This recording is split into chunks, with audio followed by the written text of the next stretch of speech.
पार्थ, यह बुद्धि तेरे लिए ज्ञान योग के विषय में कही गई और अब तू इसको कर्म योग के विषय में सुन। जिस बुद्धि से युक्त हुआ तू कर्मों के बंधन को भली भांति त्याग देगा, इस कर्म योग में आरंभ के बीज का नाश नहीं है और उल्टा फल रूप दोष भी नहीं है, बल्कि इस कर्म योग रूप धर्म का थोड़ा सा भी साधन जन्म मृत्यु रूप महान भय से उबार लेता है। अर्जुन, इस कर्म योग में निश्चयात्मिका बुद्धि एक ही होती है, किंतु अस्थिर विचार वाले विवेकहीन सकाम मनुष्यों की बुद्धियां निश्चय ही बहुत भेदों वाली और अनंत होती हैं।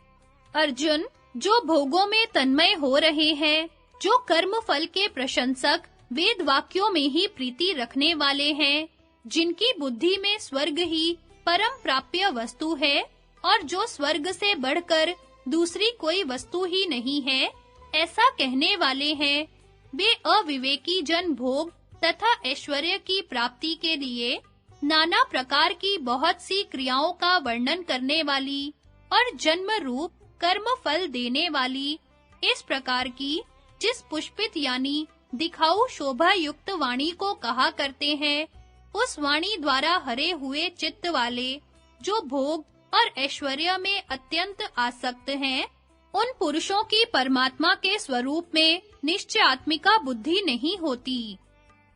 अर्जुन, सब वेद उपर्युक्त प्रकार से तीनों गुणों के कार्य रूप समस्त भोगों एवं उनके साधनों का प्रतिपादन करने वाले हैं, इसलिए तो उन भोगों एवं उनके साधनों में आसक्तिहीन, हर्ष शोक आदि द्वंद्वों से रहित, नित्य वस्तु परमात्मा में स्थित, योग क्षेम को न चाहने वाला और जीते हुए मन वाला हो। सब ओर से परिपूर्ण जलाशय के प्राप्त हो जाने पर छोटे जलाशय में मनुष्य का जितना प्रयोजन रहता है, ब्रह्म को तत्व से जानने वाले ब्राह्मण का समस्त वेदों में उतना ही प्रयोजन रह जाता है। तेरा कर्म करने में ही अधिकार है, उसके फलों में कभी नहीं। इसलिए तू कर्मों के फल का हेतु मत हो तथा तेरी कर्म न करने में भी आसक्ति न हो। धनंजय, तू आसक्ति को त्याग कर तथा सिद्धि और असिद्धि में समान बुद्धि वाला होकर योग में स्थित हुआ कर्तव्य कर्मों को कर। समत्व ही योग कहलाता है।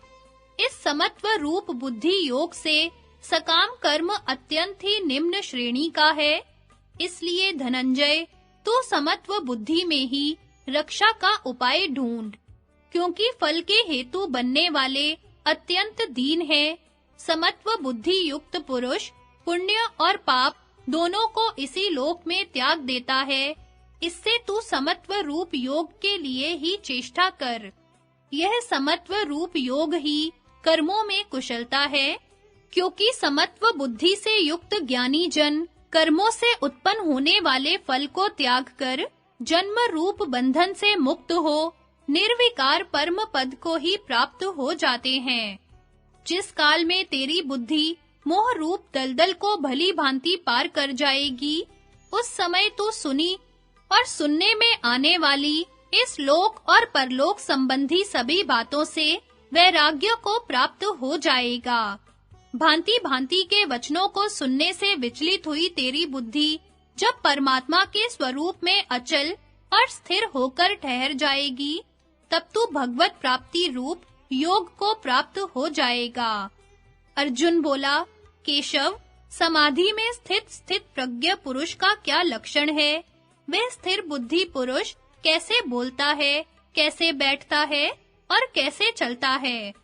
श्री भगवान बोले, अर्जुन, जिस काल में यह पुरुष मन में स्थित संपूर्ण कामनाओं को भली भांति त्याग देता है और आत्मा से आत्मा में ही संतुष्ट रहता है, उस काल में वह स्थिर प्रज्ञ कहा जाता है।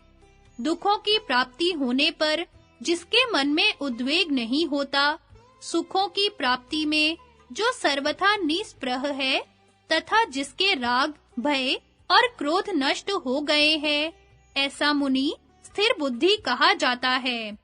जो पुरुष सर्वत्र स्नेह रहित हुआ उस शुभ या अशुभ वस्तु को प्राप्त होकर न प्रसन्न होता है और न द्वेष करता है, उसकी बुद्धि स्थिर है। और कछुआ सब ओर से अपने अंगों को जैसे समेट लेता है, वैसे ही जब यह पुरुष इंद्रियों के विषयों से इंद्रियों को सब प्रकार से हटा लेता है, तब उसकी बुद्धि स्थिर होती है। इंद्रियों के द्वारा विषयों को ग्रहण न करने वाले पुरुष के भी केवल विषय तो निवृत्त हो जाते हैं, परंतु उसमें रहने वाली आसक्ति निवृत्त नहीं होती। इस स्थित प्रज्ञ पुरुष की तो आसक्ति भी परमात्मा का साक्षात्कार करके निवृत्त हो जाती है। अर्जुन, क्योंकि आसक्ति का नाश न होने के कारण ये प्रमथन स्वभाव वाली इंद्रियां यतन करते हुए बुद्धिमान पुरुष के मन को भी बलात् हर लेती हैं। इसलिए साधक को चाहिए कि वह उन संपूर्ण इंद्रियों को वश में करके समाहित चित्त हुआ मेरे परायण होकर ध्यान में बैठे, क्योंकि जिस पुरुष की इंद्रियां वश में होती हैं, उसी की बुद्धि स्थिर होती है। विषयों का चिंतन करने वाले पुरुष की उन विषयों में आसक्ति हो जाती है। आसक्ति से उन विषयों की कामना उत्पन्न होती है और कामना में विघ्न पड़ने से क्रोध उत्पन्न होता है तथा क्रोध से अत्यंत मूढ़ भाव उत्पन्न हो जाता है। मूढ़ भाव से स्मृति में भ्रम हो जाता है। स्मृति में भ्रम हो जाने से बुद्धि का नाश हो जाता है और बुद्धि का नाश हो जाने से यह पुरुष अपनी स्थिति से गिर जाता है। परंतु अपने अधीन किए हुए अंतःकरण वाला साधक वश में की हुई राग द्वेष से रहित इंद्रियों द्वारा विषयों में विचरण करता हुआ अंतःकरण की प्रसन्नता को प्राप्त होता है। अंतःकरण की प्रसन्नता होने पर इसके संपूर्ण दुखों का अभाव हो जाता है और उस प्रसन्न चित्त वाले कर्म योगी की बुद्धि शीघ्र ही सब ओर से हटकर एक परमात्मा में ही भली भांति स्थिर हो जाती है। न जीते हुए मन और इंद्रियों वाले पुरुष में निश्चयात्मिका बुद्धि नहीं होती और उस अयुक्त मनुष्य के अंतःकरण में भावना भी नहीं होती तथा भावनाहीन मनुष्य को शांति नहीं मिलती और शांति रहित मनुष्य को सुख कैसे मिल सकता है, क्योंकि वायु जल में चलने वाली नाव को जैसे हर लेती है, वैसे ही विषयों में विचरती हुई इंद्रियों में से मन जिस इंद्रिय के साथ रहता है, वह एक ही इंद्रिय इस अयुक्त पुरुष की बुद्धि को हर लेती है। इसलिए महाबाहो, जिस पुरुष की इंद्रियां इंद्रियों के विषय में सब प्रकार निग्रह की हुई है, उसी की बुद्धि स्थिर है। संपूर्ण प्राणियों के लिए जो रात्रि के समान है, उस नित्य ज्ञान स्वरूप परमानंद की प्राप्ति में स्थित प्रज्ञ योगी जागता है और जिस नाशवान सांसारिक सुख की प्राप्ति में सब प्राणी जागते हैं, परमात्मा के तत्व को जानने वाले मुनि के लिए वह रात्रि के समान है। जैसे नाना नदियों के जल सब ओर से परिपूर्ण अचल प्रतिष्ठा वाले समुद्र में उसको विचलित न करते हुए ही समा जाते हैं, वैसे ही सब भोग जिस स्थित प्रज्ञ पुरुष में किसी प्रकार का विकार उत्पन्न किए बिना ही समा जाते हैं, वही पुरुष परम शांति को प्राप्त होता है, भोगों को चाहने वाला नहीं। जो पुरुष संपूर्ण कामनाओं को त्याग कर ममता रहित, अहंकार रहित और स्पृहा रहित हुआ विचरता है, वही शांति को प्राप्त होता है।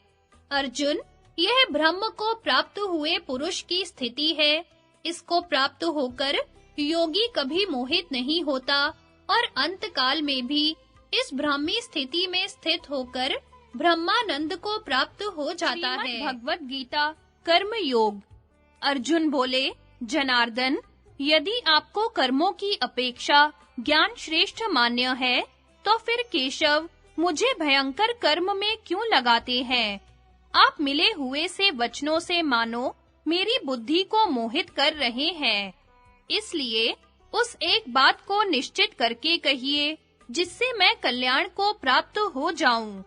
श्री भगवान बोले, निष्पाप, इस लोक में दो प्रकार की निष्ठा मेरे द्वारा पहले कही गई है, उनमें से सांख्य योगियों की निष्ठा तो ज्ञान योग से होती है और योगियों की निष्ठा कर्म योग से होती है।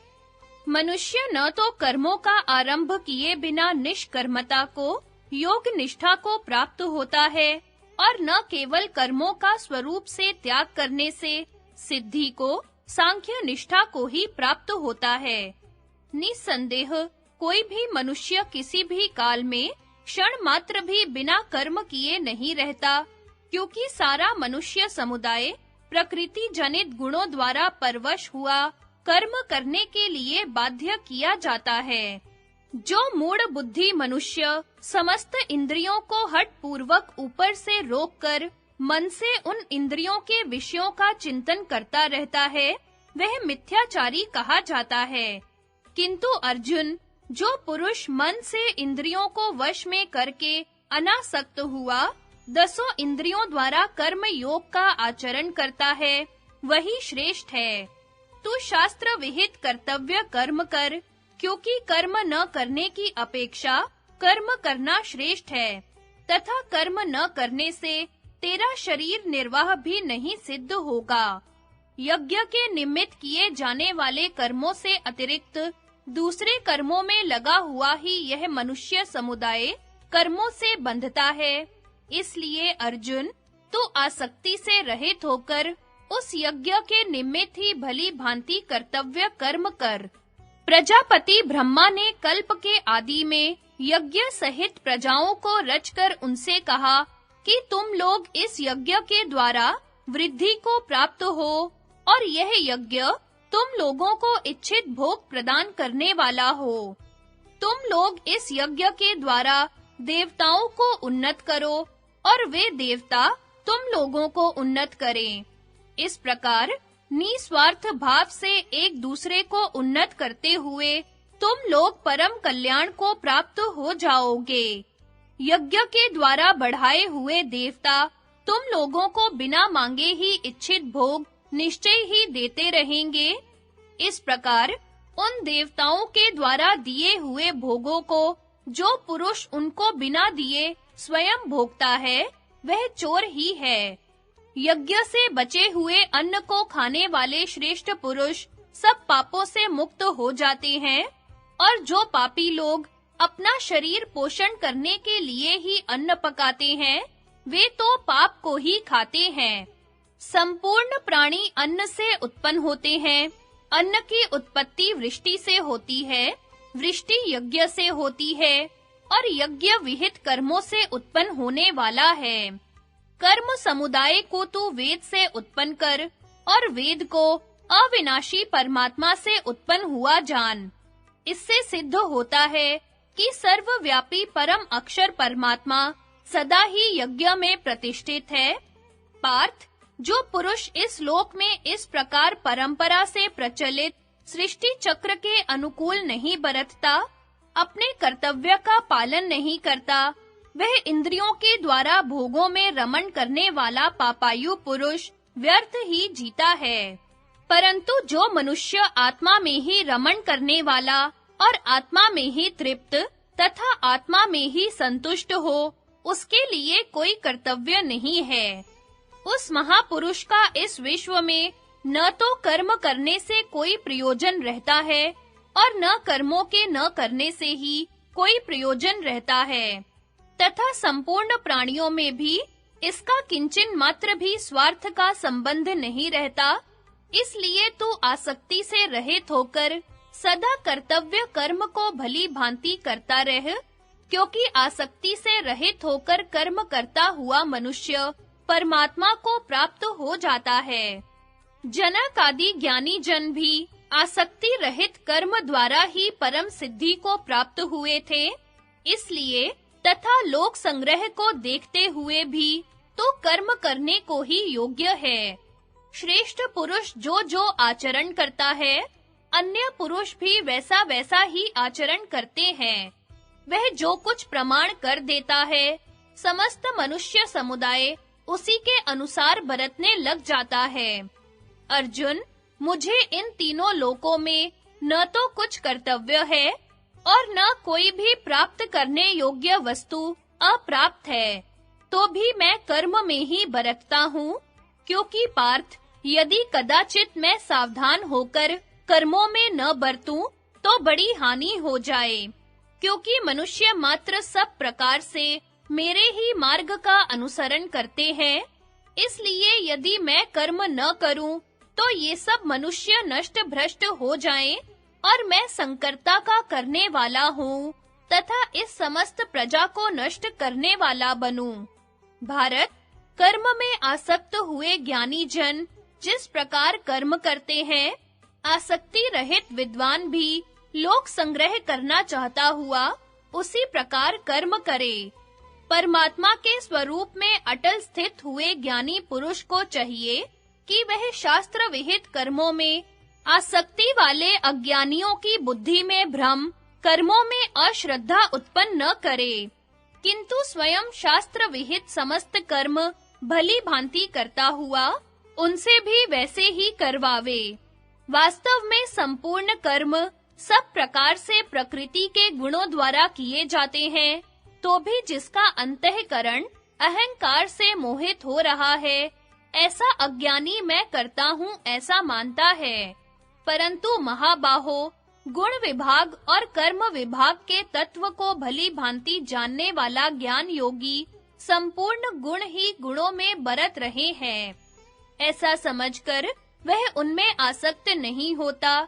प्रकृति के गुणों से अत्यंत मोहित हुए मनुष्य गुणों में और कर्मों में आसक्त रहते हैं।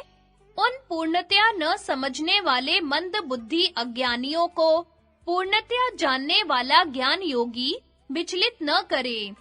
मुझ अंतर्यामी परमात्मा में लगे हुए चित्त द्वारा संपूर्ण कर्मों को मुझ में अर्पण करके आशा रहित, ममता रहित और संताप रहित होकर युद्ध करे। जो कोई मनुष्य दोष दृष्टि से रहित और श्रद्धा युक्त होकर मेरे इस मत का सदा अनुसरण करते हैं, वे भी संपूर्ण कर्मों से छूट जाते हैं। परंतु जो मनुष्य मुझ में दोषारोपण करते हुए मेरे इस मत के अनुसार नहीं चलते, उन मूर्खों को तो संपूर्ण ज्ञानों में मोहित और नष्ट हुआ ही समझ। सब प्राणी अपने स्वभाव के परवश हुए कर्म करते रहते हैं। ज्ञानवान भी अपनी प्रकृति के अनुसार चेष्टा करता है, फिर इसमें किसी का हठ क्या करेगा। प्रत्येक इंद्रिय के भोग में राग और द्वेष छिपे हुए स्थित हैं। मनुष्य को उन दोनों के वश में नहीं होना चाहिए, क्योंकि वे दोनों ही इसके कल्याण मार्ग में विघ्न करने वाले महान शत्रु हैं। अच्छी प्रकार आचरण में लाए हुए दूसरे के धर्म से गुण रहित भी अपना धर्म अति उत्तम है। अपने धर्म में तो मरना भी कल्याणकारक है और दूसरे का धर्म भय को देने वाला है। अर्जुन बोले, कृष्ण, यह मनुष्य स्वयं न चाहता हुआ भी बलात् लगाए हुए की भांति किससे प्रेरित होकर पाप का आचरण करता है। श्री भगवान बोले, रजोगुण से उत्पन्न हुआ यह काम ही क्रोध है। यह बहुत खाने वाला और बड़ा पापी है। इसको ही तो इस विषय में वैरी जान। जिस प्रकार धुएं से अग्नि और मैल से दर्पण ढका जाता है, तथा जिस प्रकार जेर से गर्भ ढका रहता है, वैसे ही उस काम के द्वारा यह ज्ञान ढका रहता है। और अर्जुन, इस अग्नि के समान कभी ना पूर्ण होने वाले काम रूप ज्ञानियों के नित्य वैरी के द्वारा मनुष्य का ज्ञान ढका हुआ है। इंद्रियां, मन और बुद्धि ये सब इसके वासस्थान कहे जाते हैं। यह काम इन मन, बुद्धि और इंद्रियों के द्वारा ही ज्ञान को आच्छादित करके जीवात्मा को मोहित करता है। इसलिए अर्जुन, तू पहले इंद्रियों को वश में करके इस ज्ञान और विज्ञान का नाश करने वाले महान पापी काम को अवश्य ही बलपूर्वक मार डाल। इंद्रियों को स्थूल शरीर से पर, श्रेष्ठ, बलवान और सूक्ष्म कहते हैं। इन इंद्रियों से पर मन है, मन से भी पर बुद्धि है, और जो बुद्धि से भी अत्यंत पर है, वह आत्मा है।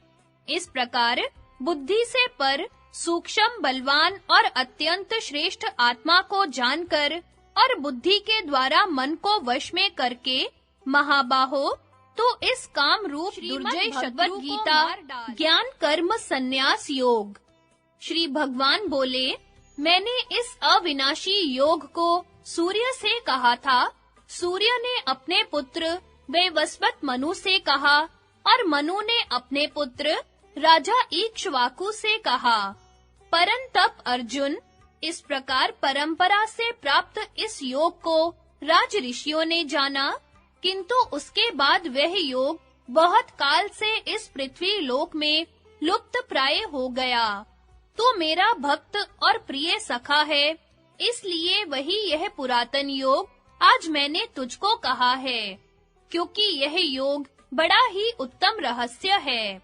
अर्जुन बोले, आपका जन्म तो अर्वाचीन अभी हाल का है और सूर्य का जन्म कल्प के आदि में हो चुका था। तब मैं इस बात को कैसे समझूं कि आपने ही कल्प के आदि में सूर्य से यह योग कहा था।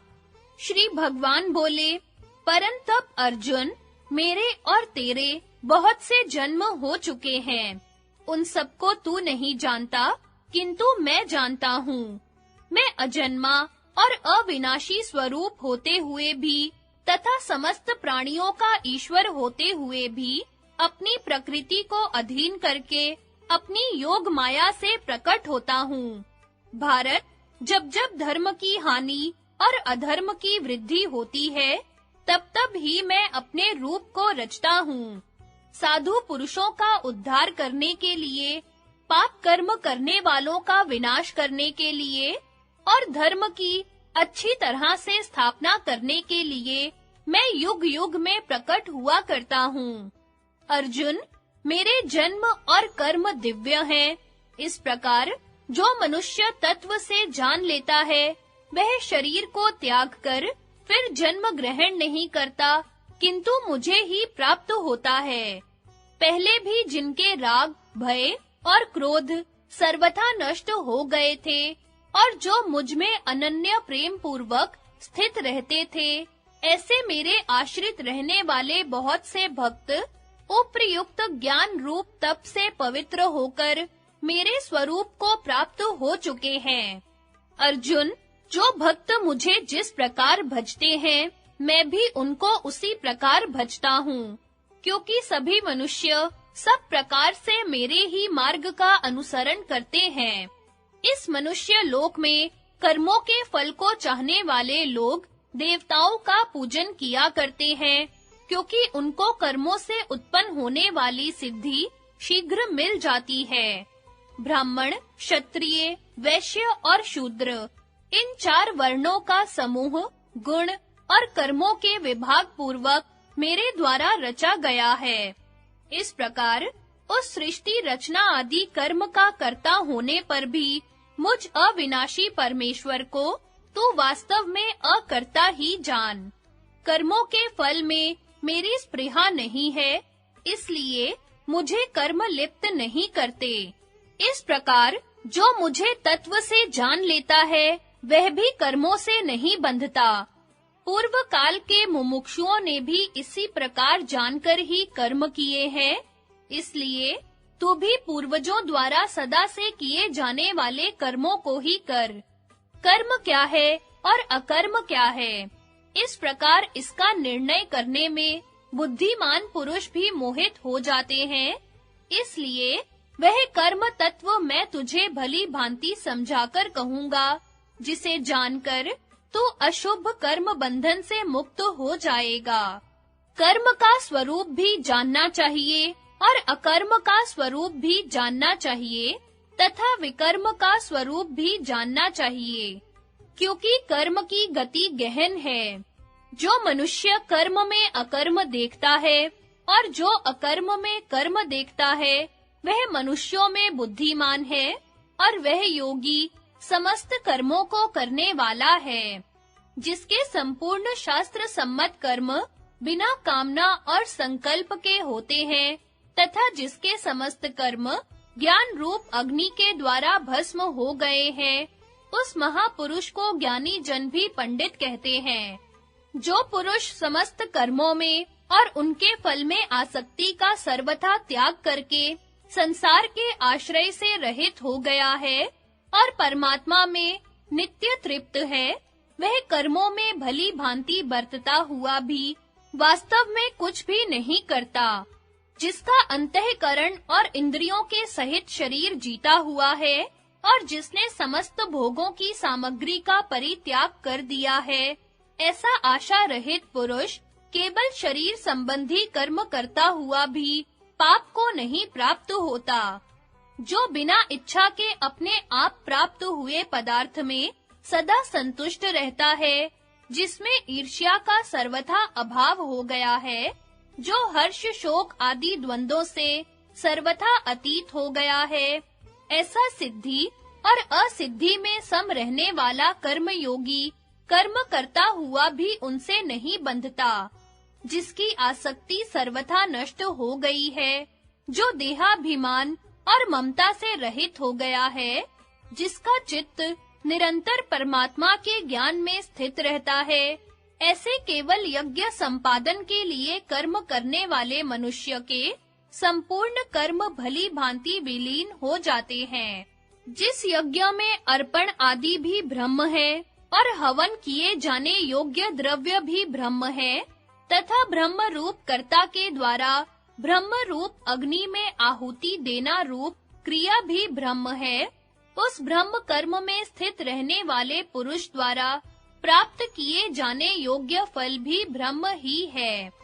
दूसरे योगी जन देवताओं के पूजन रूप यज्ञ का ही भली भांति अनुष्ठान किया करते हैं और अन्य योगी जन परब्रह्म परमात्मा रूप अग्नि में अभेद दर्शन रूप यज्ञ के द्वारा ही आत्मा रूप यज्ञ का हवन किया करते हैं।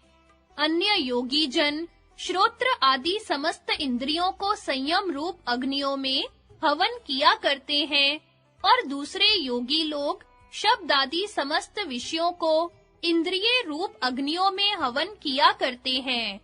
दूसरे योगी जन इंद्रियों की संपूर्ण क्रियाओं को और प्राणों की समस्त क्रियाओं को ज्ञान से प्रकाशित आत्म संयम योग रूप अग्नि में हवन किया करते हैं। कई पुरुष द्रव्य संबंधी यज्ञ करने वाले हैं, कितने ही तपस्या रूप यज्ञ करने वाले हैं तथा दूसरे कितने ही योग रूप यज्ञ करने वाले हैं और कितने ही अहिंसा आदि तीक्ष्ण व्रतों से युक्त यत्नशील पुरुष स्वाध्याय रूप ज्ञान यज्ञ करने वाले हैं। दूसरे कितने ही योगी जन अपान वायु में प्राण वायु को हवन करते हैं, वैसे ही अन्य योगी जन प्राण वायु में अपान वायु को हवन करते हैं तथा अन्य कितने ही नियमित आहार करने वाले प्राणायाम परायण पुरुष प्राण और अपान की गति को रोककर प्राणों को प्राणों में ही हवन किया करते हैं। ये सभी साधक यज्ञों द्वारा पापों का नाश कर देने वाले और यज्ञों को जानने वाले हैं। कुरुश्रेष्ठ अर्जुन, यज्ञ से बचे हुए प्रसाद रूप अमृत को खाने वाले योगी जन सनातन परब्रह्म परमात्मा को प्राप्त होते हैं और यज्ञ न करने वाले पुरुष के लिए तो यह मनुष्य लोक भी सुखदायक नहीं है, फिर परलोक कैसे सुखदायक हो सकता है। इसी प्रकार और भी बहुत तरह के यज्ञ वेद की वाणी में विस्तार से कहे गए हैं। उन सबको तू मन, इंद्रिय और शरीर की क्रिया द्वारा संपन्न होने वाले जान।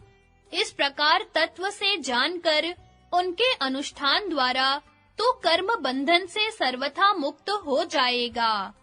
परंतप अर्जुन, द्रव्यमय यज्ञ की अपेक्षा ज्ञान यज्ञ अत्यंत श्रेष्ठ है, क्योंकि यावन मात्र संपूर्ण कर्म ज्ञान में समाप्त हो जाते हैं, उस ज्ञान को तू समझ श्रोत्रिय ब्रह्मनिष्ठ आचार्य के पास जाकर उनको भली भांति दंडवत प्रणाम करने से, उनकी सेवा करने से और कपट छोड़कर सरलता पूर्वक प्रश्न करने से परमात्मा तत्व को भली भांति जानने वाले वे ज्ञानी महात्मा तुझे उस तत्व ज्ञान का उपदेश करेंगे जिसको जानकर फिर तू इस प्रकार मोह को नहीं प्राप्त होगा।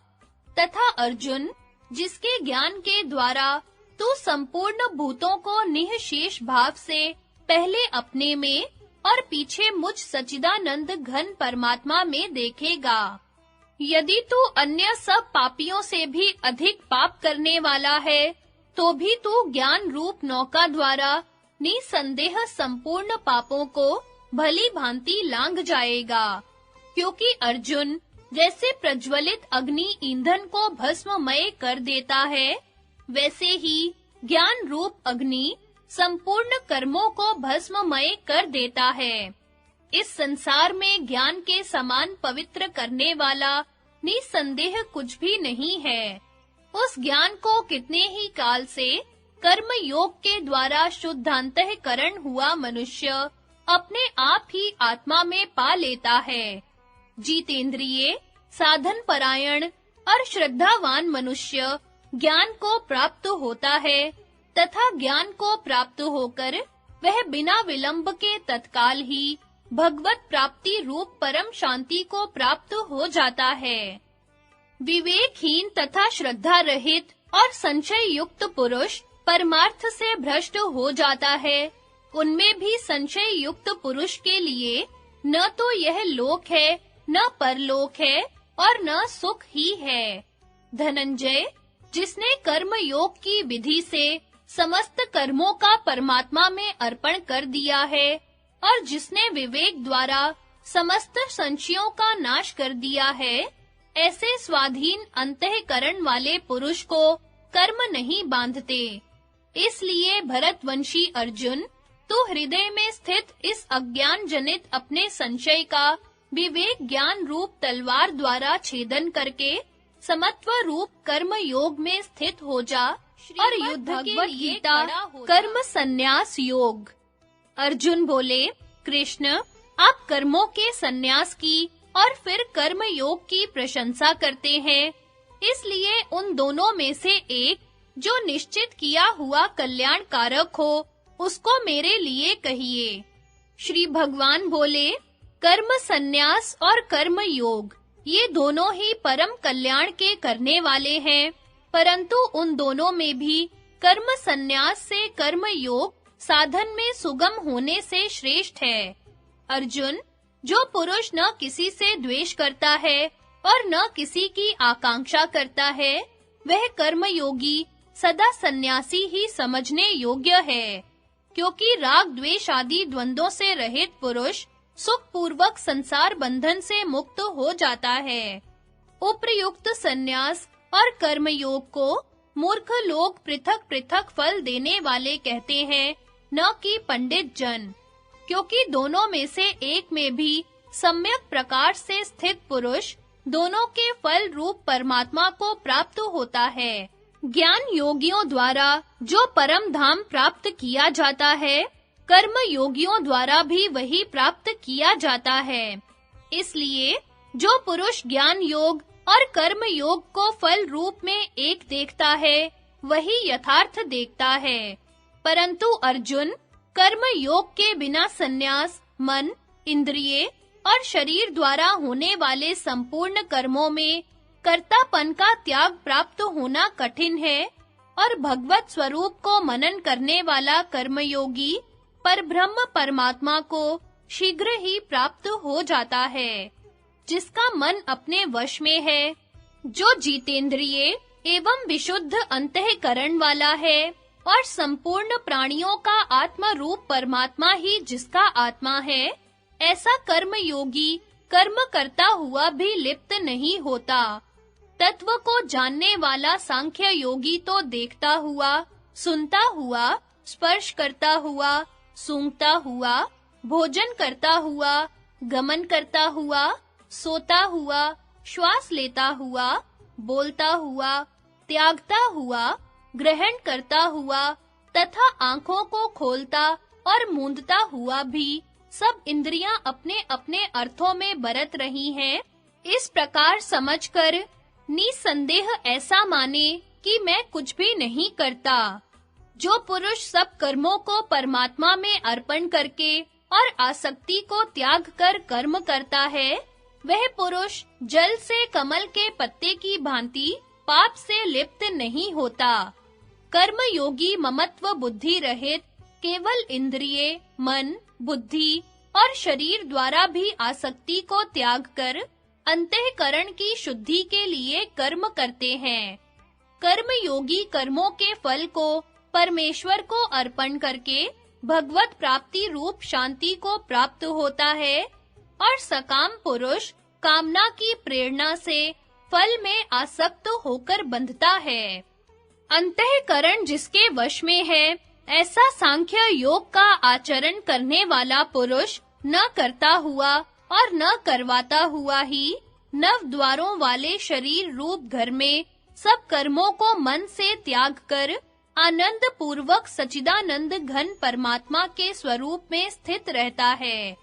परमेश्वर भी न तो भूत प्राणियों के कर्तापन को, न कर्मों को और न कर्मों के फल के संयोग को ही वास्तव में रचता है, किंतु परमात्मा के सकाश से ही प्रकृति बरतती है। सर्वव्यापी परमात्मा न किसी के पाप कर्म को और न किसी के शुभ कर्म को ही ग्रहण करता है। अज्ञान के द्वारा ज्ञान ढका हुआ है, उसी से सब जीव मोहित हो रहे हैं। परंतु जिनका वह अज्ञान परमात्मा के ज्ञान द्वारा नष्ट कर दिया गया है, उनका वह ज्ञान सूर्य के सदृश उस सच्चिदानंद घन परमात्मा को प्रकाशित कर देता है। जिनका मन तद्रूप है, जिनकी बुद्धि तद्रूप है और सच्चिदानंद घन परमात्मा में ही जिनकी निरंतर एक ही भाव से स्थित है, ऐसे तप परायण पुरुष ज्ञान के द्वारा पाप रहित होकर अपुनरावृत्ति को प्राप्त होते हैं। वे ज्ञानी जन विद्या और विनय युक्त ब्राह्मणों में तथा गौ, हाथी, कुत्ते और चांडाल में भी समदर्शी ही होते हैं। जिनका मन समत्व भाव में स्थित है, उनके द्वारा इस जीवित अवस्था में ही संपूर्ण संसार जीत लिया गया है, क्योंकि सच्चिदानंद घन परमात्मा निर्दोष और सम है। इससे वे सच्चिदानंद घन परमात्मा में ही स्थित है। जो पुरुष प्रिय को प्राप्त होकर हर्षित नहीं और अप्रिय को प्राप्त होकर उद्विग्न नहीं, वह स्थिर बुद्धि संशय रहित ब्रह्मवेता पुरुष सच्चिदानंद घन पर ब्रह्म परमात्मा में एक ही भाव से नित्य स्थित है। बाहर के विषयों में आसक्ति रहित अंतःकरण वाला साधक आत्मा में स्थित जो ध्यान जनित सात्विक आनंद है, उसको प्राप्त होता है। तदनंतर वह सच्चिदानंद घन पर ब्रह्म परमात्मा के ध्यान रूप योग में अभिन्न भाव से स्थित पुरुष अक्षय आनंद का अनुभव करता है। जो ये इंद्रियां तथा विषयों के संयोग से उत्पन्न होने वाले सब भोग हैं, ये यद्यपि विषयी पुरुषों को सुख रूप भासते हैं, तो भी दुख के ही हेतु हैं और आदि अंत वाले हैं। इसलिए अर्जुन, बुद्धिमान विवेकी पुरुष उनमें नहीं रमता। जो साधक इस मनुष्य शरीर में शरीर का नाश होने से पहले ही काम क्रोध से उत्पन्न होने वाले वेग को सहन करने में समर्थ हो जाता है, वही पुरुष योगी है और वही सुखी है। जो पुरुष निश्चय पूर्वक अंतरात्मा में ही सुख वाला है, आत्मा में ही रमण करने वाला है तथा जो आत्मा में ही ज्ञान वाला है, वह सच्चिदानंद घन पर ब्रह्म परमात्मा के साथ एक ही भाव को प्राप्त सांख्य योगी शांत ब्रह्म को प्राप्त होता है। जिनके सब पाप नष्ट हो गए हैं, जिनके सब संशय ज्ञान के द्वारा निवृत्त हो गए हैं, जो संपूर्ण प्राणियों के हित में रत है और जिनका मन निश्चल भाव से परमात्मा में स्थित है, वे ब्रह्मवेता पुरुष शांत ब्रह्म को प्राप्त होते हैं।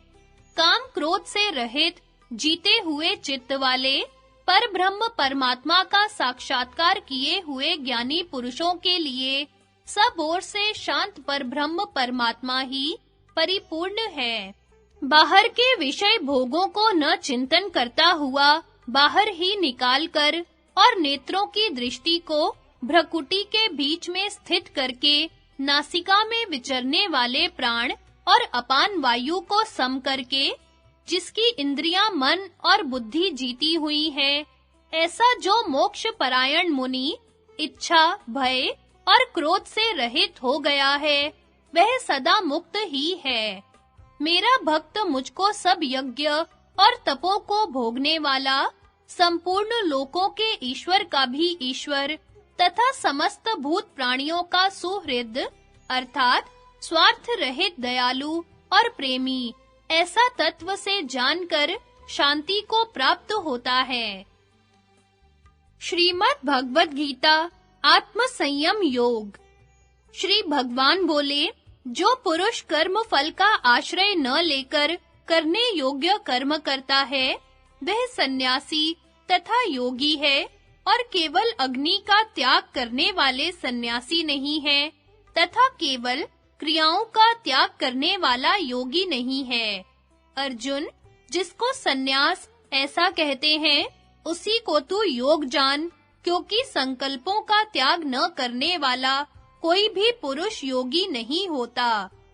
समत्व बुद्धि रूप कर्म योग में आरूढ़ होने की इच्छा वाले मननशील पुरुष के लिए योग की प्राप्ति में निष्काम भाव से कर्म करना ही हेतु कहा जाता है और योगारूढ़ हो जाने पर उस योगारूढ़ पुरुष के लिए सर्व संकल्पों का अभाव ही कल्याण में हेतु कहा जाता है।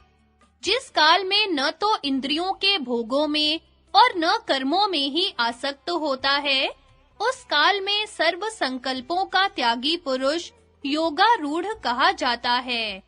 अपने द्वारा अपना संसार समुद्र से उद्धार करे और अपने को अधोगति में न डाले, क्योंकि यह मनुष्य आप ही तो अपना मित्र है और आप ही अपना शत्रु है। जिस जीवात्मा द्वारा मन और इंद्रियों सहित शरीर जीता हुआ है, उस जीवात्मा का तो वह आप ही मित्र है, और जिसके द्वारा मन तथा इंद्रियों सहित शरीर नहीं जीता गया है, उसके लिए वह आप ही शत्रु के सदृश शत्रुता में बरतता है। सर्दी गर्मी और सुख दुख आदि में तथा मान और अपमान में जिसके अंतःकरण की वृत्तियां भली भांति शांत हैं, ऐसे स्वाधीन आत्मा वाले पुरुष के ज्ञान में सच्चिदानंद घन परमात्मा सम्यक प्रकार से स्थित है। उसके ज्ञान में परमात्मा के सिवा अन्य कुछ है ही नहीं। जिसका अंतःकरण ज्ञान विज्ञान से तृप्त है, जिसकी स्थिति विकार रहित है, जिसकी इंद्रियां भली भांति जीती हुई हैं और जिसके लिए मिट्टी, पत्थर और सुवर्ण समान है, वह योगी युक्त भगवत प्राप्त है, ऐसा कहा जाता है। सुहृद, मित्र, वैरी, उदासीन, मध्यस्थ, द्वेष्य और बंधु गणों में, धर्मात्माओं में और पापियों में भी समान भाव रखने वाला और इंद्रियों सहित शरीर को वश में रखने वाला, आशा रहित और संग्रह रहित योगी अकेला ही एकांत स्थान में स्थित होकर आत्मा को निरंतर परमेश्वर के ध्यान में लगावे। शुद्ध भूमि में जिसके ऊपर क्रमशः कुशा, मृगछाला और वस्त्र बिछे हैं, ऐसे अपने आसन को न बहुत ऊंचा और न बहुत नीचा स्थिर स्थापन करके उस आसन पर बैठकर चित्त और इंद्रियों की क्रियाओं को वश में करके तथा मन को एकाग्र करके अंतःकरण की शुद्धि के लिए योग का अभ्यास करे। काया, सिर और गले को समान एवं अचल धारण करके और स्थिर होकर अपनी नासिका के अग्र भाग पर दृष्टि जमाकर अन्य दिशाओं को न देखता हुआ ब्रह्मचारी के व्रत में स्थित भय रहित तथा भली भांति शांत अंतःकरण वाला सावधान योगी मन को वश में करके मुझ में चित्त वाला और मेरे परायण होकर स्थित होवे। वश में किए हुए मन वाला योगी इस प्रकार आत्मा को निरंतर मुझ परमेश्वर के स्वरूप में लगाता हुआ मुझ में रहने वाली परमानंद की पराकाष्ठा रूप शांति को प्राप्त होता है। अर्जुन, यह योग न तो बहुत खाने वाले का, न बिल्कुल न खाने वाले का, न बहुत शयन करने के स्वभाव वाले का और न बहुत जागने वाले का ही सिद्ध होता है। दुखों का नाश करने वाला योग तो यथा योग्य आहार विहार करने वाले का, कर्मों में यथा योग्य चेष्टा करने वाले का और यथा योग्य सोने तथा जागने वाले का ही सिद्ध होता है। अत्यंत वश में किया हुआ चित्त जिस काल में परमात्मा में ही भली भांति स्थित हो जाता है, उस काल में संपूर्ण भोगों से स्पृहा रहित पुरुष योग युक्त है, ऐसा कहा जाता है।